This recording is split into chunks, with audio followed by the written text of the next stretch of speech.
Tell me why you keep moving, little forget.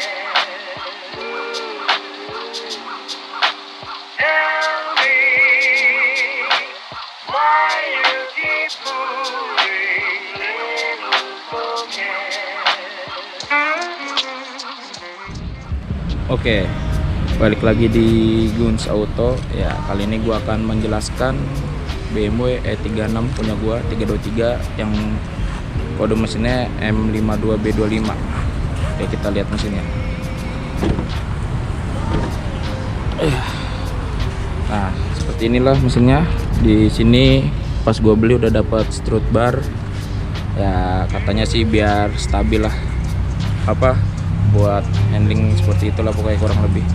Ini dia mesin M52B25, tenaganya 170 PS dan torsinya 245 Nm.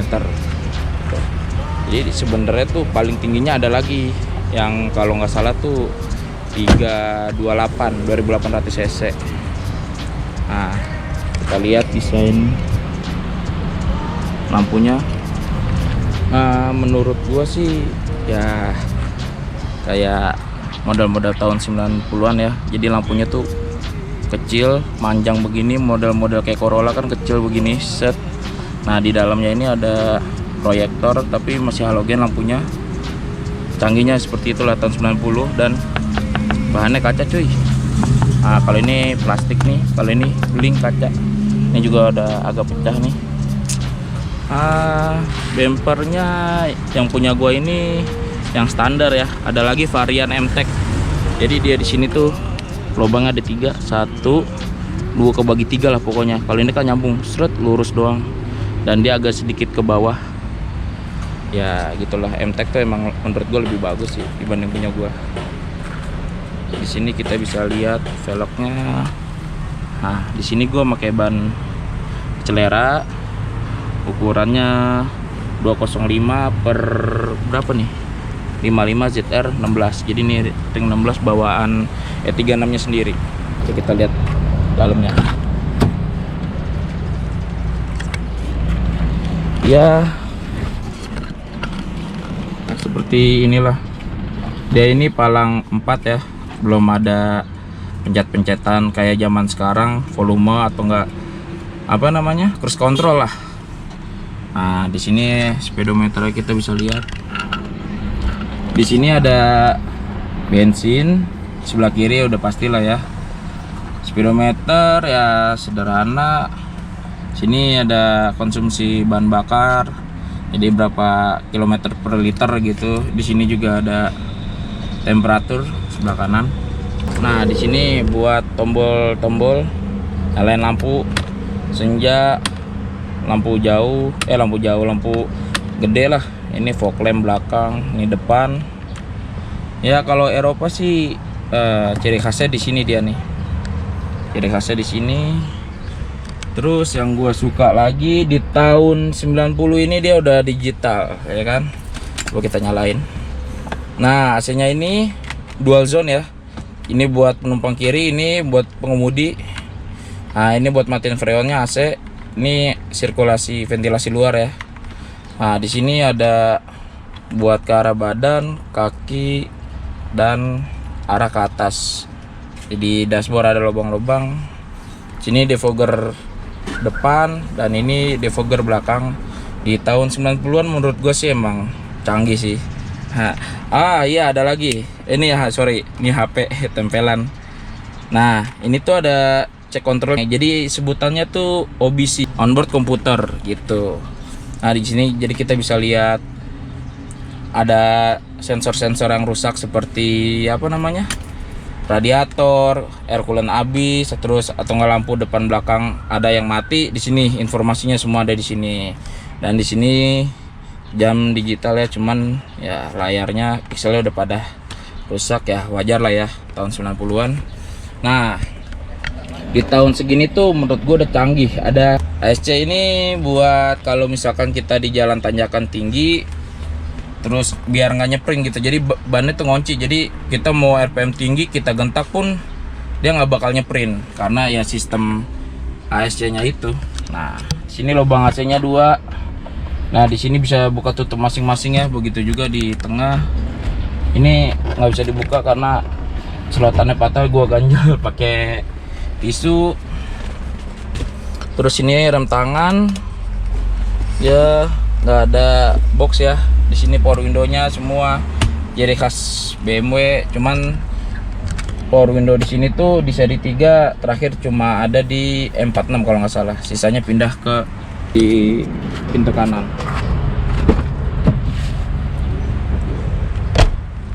Ayo kita lanjut lagi ke bagian belakang. Ya, kalau di 318 atau nggak 320, setahu gue ini dia nggak ada arm restnya, ya kan? Jadi dia langsung lurus aja gini, nggak ada ginian, langsung.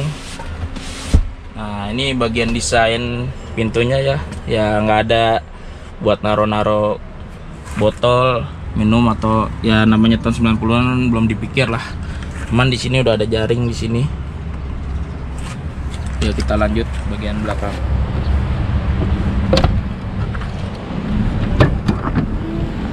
Ya, menurut gua bagasinya sih ya lumayan lah, nggak gede-gede amat. Sorry ini agak berantakan ya, jarang dibenahin kalau di sini. Ya beginilah, muat 2 koper lah, 2 koper kecil sama gede lah, kurang lebih segitu. Oke, sekarang gua mau test drive mobil ini.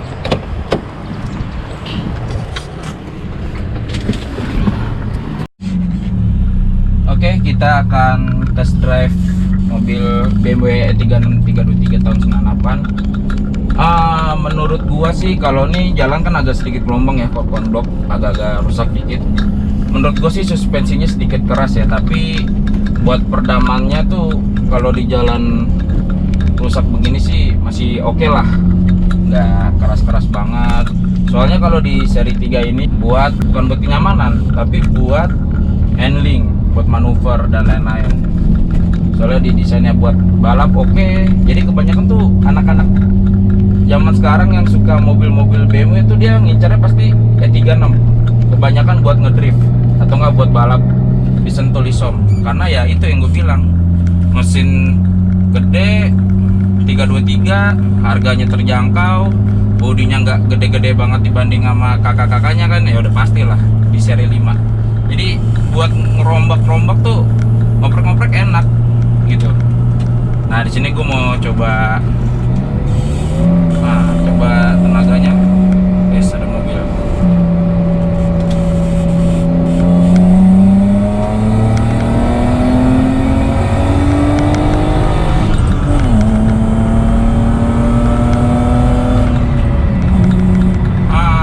Menurut gua sih tenaganya ya lumayan lah. Menurut gua sih tenaganya masih oke lah buat di tahun 90 ini. Cuman jujur aja kalau misalkan buat nyetar dari awal ya, menurut gua ini kan mesin standar ya. Kalau tarikan bawah itu menurut gua sedikit berat. Ya menurut gua sih buat kebut-kebut di tol sih lumayan. Knalpot gua juga udah ganti. Gua cuman straight pipe ya, jadi cuman pipa ujung doang gitu. Jadi gua nggak pakai muffler karena ya duitnya terbatas sih. Jadi gua belum sempet ganti yang muffler yang bagusan dikit lah. Jadi gua ya buat sementara doang sih ini. Ini cocok buat kalian yang low budget, buat anak muda nih terutamanya ya. Gua saranin beli ini, serius, asli, nggak bohong. Dari posisi duduknya menurut gua tuh the best, nyaman banget, rebah banget. Gua sukanya 36 itu ya tenaganya sih. Jadi gua sedikit cerita ya. Jadi dulu itu gua dikasih bokap Avanza Veloz ya kan, tahun 2015 1.5. Nah itu gua nggak banyak modif sih dulu tuh. Gua karena dulu gua low budget, jadi gua cuman modal ceperin mobil, habis itu nama ganti jok doang. Sebelah itu pun gue beli second kan ya, sama knalpot sih HKS, waktu itu HKS abal-abal ya kan. Itu dulu gue sering banget buat balapan. Gue pernah di Sentul juga pernah dapat best time-nya itu 18,4 kalau nggak salah tuh dulu di tahun 2017 kalau nggak salah tuh. Nah, akhirnya bokap memutuskan beli ini karena Avanza mau distandarin lagi kan buat keluarga gitulah, bawa orang, jadi ya gue dibeliin ini gitu. Oh iya, soal perawatan, selama ini gue ganti, pertama kali gue ngambil sempat bermasalah master kopling bawah itu gue benerin habis 1.200.000, semua udah mau ongkos ya, 1.200.000. Nah seling 2 minggu 3 mingguan lah kurang lebih, dulu tuh ada masalah bensin bocor. Nah bocornya itu dari injektor. Nah jadi di injektornya itu ada seal karet kayak ring kecil gini. Nah di situ udah getas, udah kemakan umur ya kan. Jadi bensinnya muncrat, bocor keluar. Gue curiganya itu pas gue lagi parkirin mobil di rumah di garasi, tiba-tiba mesin gue bau bensin. Gue nggak tahu tuh awalnya kan. Akhirnya setelah gue bawa ke bengkel, gue cek, buka injektor, ternyata ada 3 apa 4 gitu, 4 karet yang udah getas. Jadi udah rusak lah, harus diganti gitu. Jadi satu injektor itu ada dua seal. Jadi misalnya ini injektor nih, nah di bagian bawah sini sama atas, nah itu akhirnya gue ganti semua kan, full set. Itu ya kalian bisa kaliin aja deh, satu injektor terus mesinnya ini ada 6 silinder, kalian kaliin. Pokoknya gue total itu ngebenerin habis 400-an lah kurang lebih. Gue sedikit lupa tuh di situ, kurang lebih 400 sekian lah gue benerin kan. Terus selanjutnya shock breaker gue mati. Bentar, shock breaker gue itu mati depan kiri kanan. Emang pas gue beli di showroom ini di Jatiwaringin, orangnya bilang, "Mas, mohon maaf sebelumnya shock breakernya udah mati ya, depan kiri kanan." Kata gue ya udah, nggak jadi masalah ya kan. Akhirnya karena duitnya belum ada kan waktu itu, nggak langsung gue ganti. Jadi ya udahlah, akhirnya memutuskan gue ganti pakai shock breaker Bilstein. Harganya itu 2 juta kiri kanan. Itu gue beli di Atrium Senen, pasti kalian tahu lah, itu yang buat apa, spare part mobil. Mesin copotan waktu itu gue pernah lihat juga ada di situ cuy, asli. Di situ kalian mau beli apa aja ada, yang khusus shock breaker aja ada, kalau misalkan buat onderdil spare part juga ada gitu. Nah sekarang mobil gue yang bermasalah power window, dinamonya dalamnya itu kan ada gear. Nah jadi pas ketika gue turunin, dia turun, tapi pas gue naikin, dia tuh sedikit macet tuh kalau udah di tengah, atau kagak bisa jalan gitu, kagak bisa naik lagi. Wah itu harus ganti, itu PR gue yang pertama itu, yang gue belum ganti saat ini, parah. Jadi gue kalau ngetep ya gue pakai kaca belakang gitu, jadinya ya sedikit repot lah. Cuman ya nanti dulu deh. Masalah perawatan menurut gua sih buat di E36 ini nggak mahal-mahal amat ya menurut gua ya. Spare partnya masih banyak ya, onderdil juga di mana-mana, kampakan juga ada. Kalian mau cari apa juga masih gampang sih menurut gua. Spare part buat E36 ini, dan nggak terlalu mahal.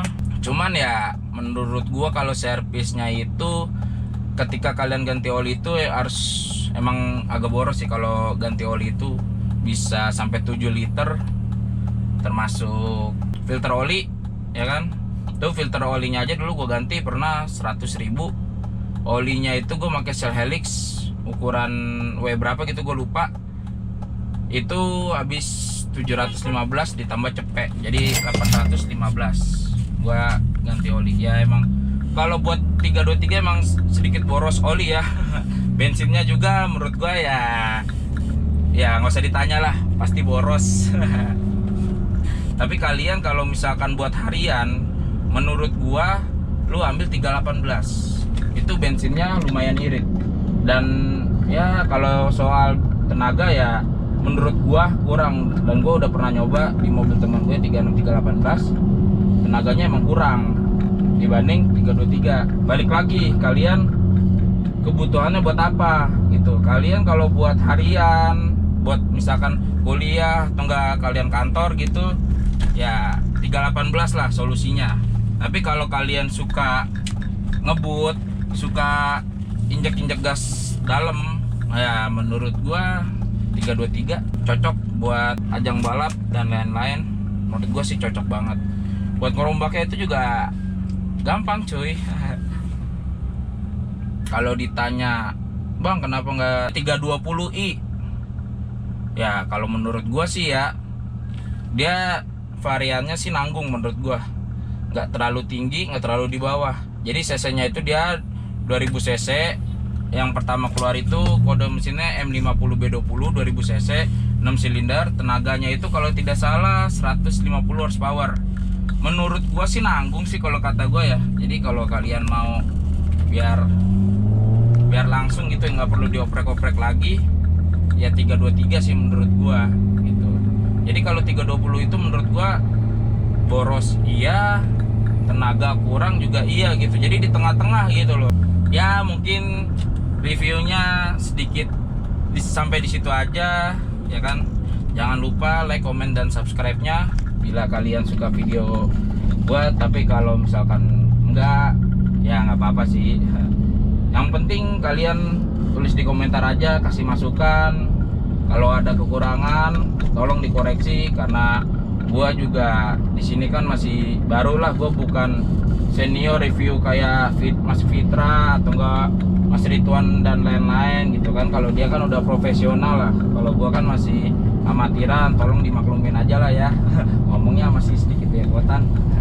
Ya udahlah, sekian dulu video gua. Sampai jumpa di video selanjutnya ya.